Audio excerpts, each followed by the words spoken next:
It is now 2 months since the release of the Pandora paper by a consortium of journalists across the world, which showcased high-level acts of corruption perpetrated by a politician, captain of industries, and head of government parastatals.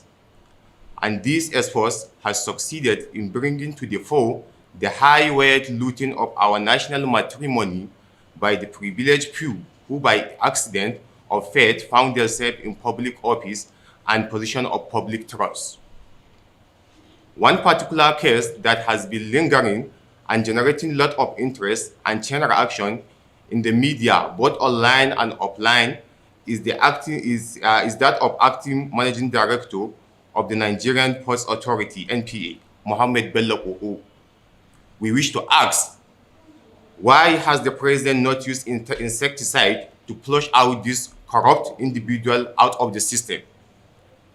Gentlemen of the fourth estate of the realm, fellow compatriots that are gathered here today, one fundamental fact we must note is that the cardinal and topmost campaign promise that brought President Muhammadu Buhari to power is his personal integrity and his commitment to combat and fight corruption to stand still. Because the president's popular campaign mantra during 2015 presidential election was, if we don't kill corruption, corruption will kill Nigeria. Today, corruption is on the verge of killing Nigeria if immediate and urgent action is not taken to rid Nigerian Port Authority (NPA) out of bad leadership, which undermine the revenue-generating base of the nation. At this juncture, we wish to say that we wholeheartedly believe in President Buhari's sincerity, and we also believe that he meant well for our country.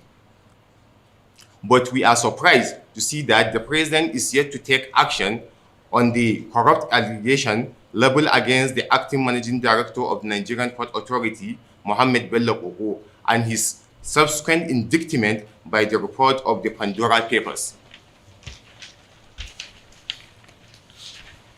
We are of the strong opinion that for the ongoing anti-corruption war to be successful, our nation must ensure that there are no sacred cows and no stone should be left unturned in the cause of fighting against corruption in Nigeria.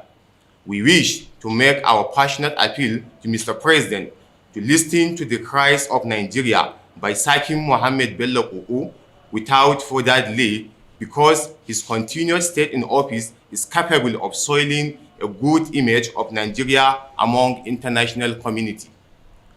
As wise saying goes, what is good for the goose is also good for the gander.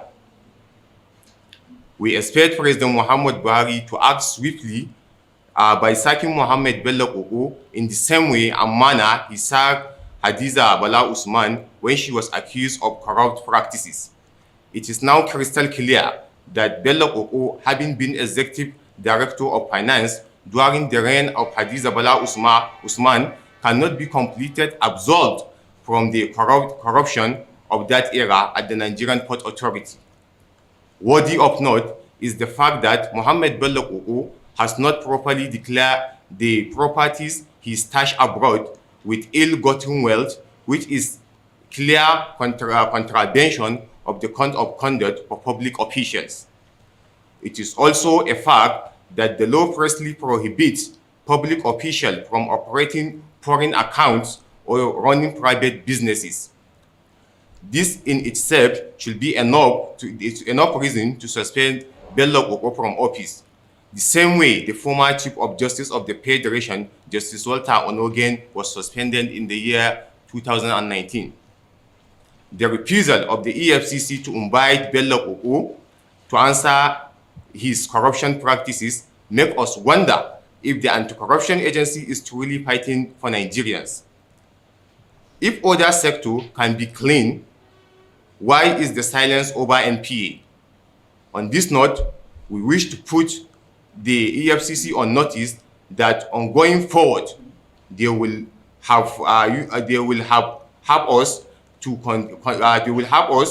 contend with, because From Monday next week, we will embark on massive protests to EFCC headquarters in order to compel the Commission to invite Mohammed Bello Koko to answer for his economic crimes against the nation.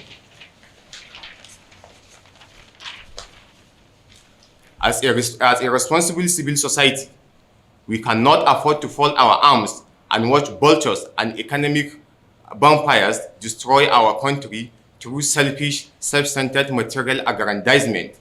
That's why we are playing our part by exposing acts of corruption.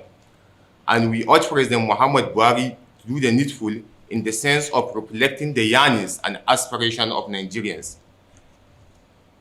The Nigerian Port Authority is one of the critical revenue-generating agencies of the nation. As such, it is too important to be left in the hands of kleptomaniacs and individuals without personal integrity. Evidence of our findings confirm that Mohammed Bello Koko is a very dishonest individual who used his position during his time at Zenith Bank, helped a lot of corrupt politicians laundering public funds and hiding the proceeds in tax haven abroad. Such character with penchant for dishonesty has no business occupying public office, let alone be the head of one of the most important revenue-generating agency of government, the Nigerian Port Authority. Finally, we will not relent in this struggle until justice is done on this matter and President Buhari serve all corrupt public officials in his government.